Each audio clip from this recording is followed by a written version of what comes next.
very much, Marilyn. My name is Paul Gerard. I'm from Salford Against the Cuts and a member of the Socialist Party. I spent an hour this morning on Salford Precinct supporting a campaign against the potential closure and or privatisation of the post office, the Crown Post Office on Salford Precinct. And we had Hazel Blears, our Labour MP, and Ian Stewart, our elected Mayor, telling us how terrible it would be if that post office got closed, and they're absolutely right. It might get thrust into the local Tesco's the way things are looking.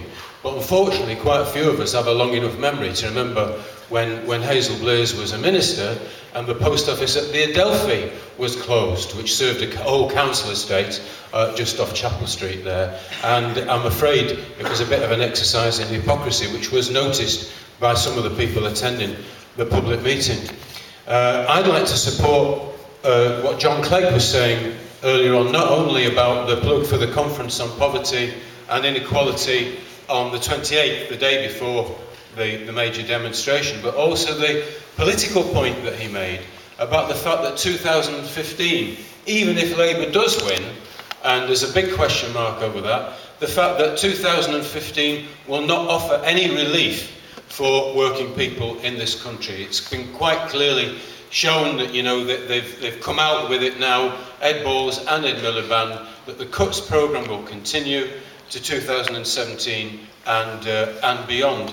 And I think on the question of housing, we need to take the bull by the horns, because sometimes we're a little bit defensive about the bedroom tax. Say, well, we can't pay, we won't pay, whatever, we can't move, whatever. Well, if we can't move, then let's say, well, we need more housing, don't we? Everybody's been saying, 2 or 3 people have been saying this afternoon, that the housing associations have not got one-bedroom flats that they want, that the government want people to move to. We've had that discussion with City West in Salford as well in relation to the Little Hulton estate. I think they've only got about 8 one-bedroomed flats, so there's nowhere for people to go. So we need to go on the front foot and say we need to build or refurbish 1 million council houses a year in this country. We need to do that.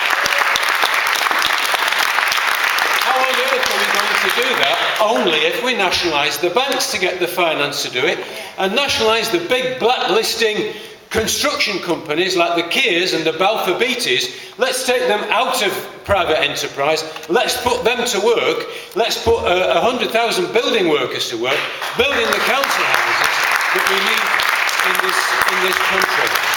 I'll be very, very, very short on it.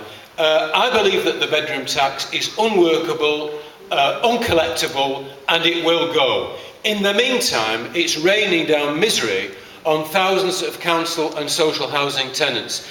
And that suits the Tories. It also suits the Tories to undermine local authorities and to undermine social landlords as well. I can't agree with what Joe from Liverpool said. We can't expect to get the social landlords on our side in an alliance, not if they're going to be trying to evict people and taking us to court. But we do need to build the biggest movement of tenants and trade unionists. I'm pleased to come as a speaker immediately after Marilyn and the other comrades that have spoken from the trade unions. I think it's really important that this campaign elects 1 or 2 trade union officers as well in the conference part. But I believe we can build a massive movement in this country to get rid of the bedroom tax. Thank you.